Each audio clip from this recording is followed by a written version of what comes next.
తల్లికి చట్టం అండగా నిలిచింది. బతికుండగానే తల్లిని చంపిన గనుడికి దిమ్మ తిరిగే తీర్పుతో గట్టిగా బుద్ధి చెప్పింది.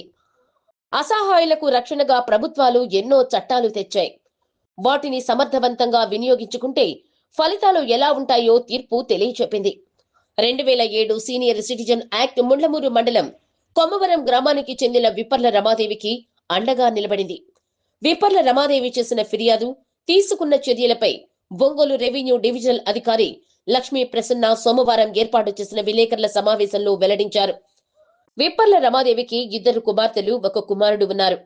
రమాదేవి భర్త 1995లో ఆమె పేరిట 1.95 ఎకరాల భూమిని రిజిస్టర్ చేశారు. ఈ భూమిని రమాదేవి మరణించినట్టు మరణ ధృవీకరణ పత్రంతో రమాదేవి కుమారుడు ఇతరులకు విక్రయించాడు.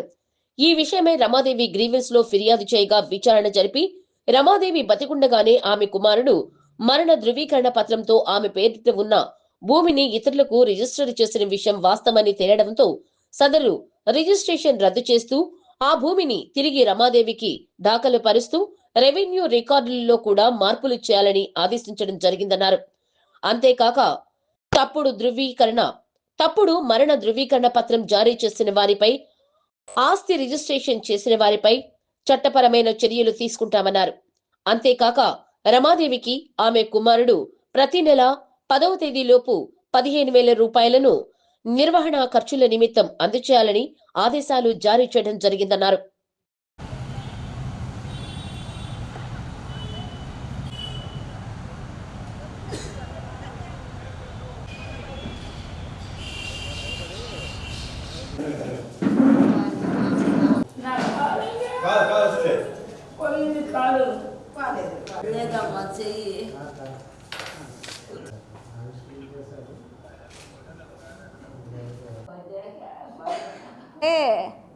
కొంచెం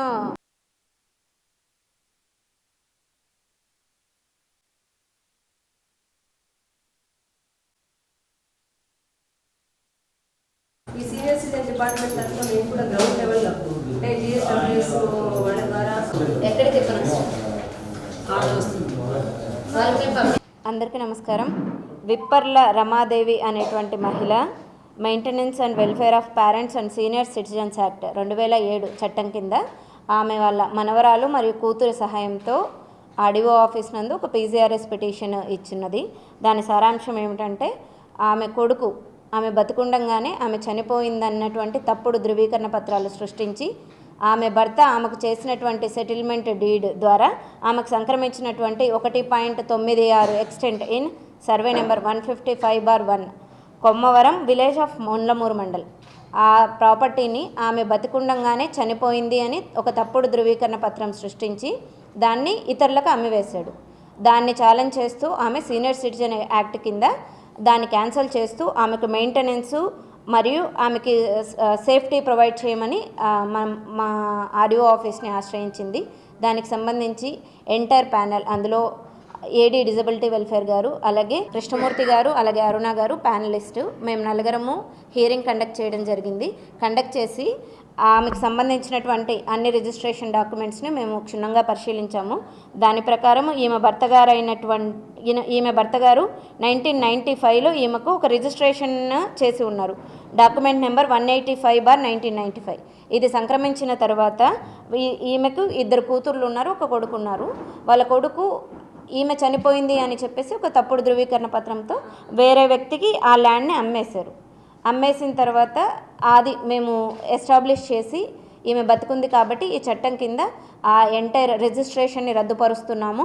అలాగే రెవెన్యూ రికార్డులలో తిరిగి విప్పల రమాదేవి గారి పేరే నమోదు చేయవలసిందిగా ఆదేశిస్తున్నాము. అలాగే ఎవరైతే ఇలాంటి తప్పుడు ధృవీకరణ పత్రం, మరణ ధృవీకరణ పత్రము సబ్మిట్ చేశారో, ఎవరు జారీ చేశారో వాళ్ళ మీద చట్టపరమైన చర్యలు తీసుకోబోతున్నాము.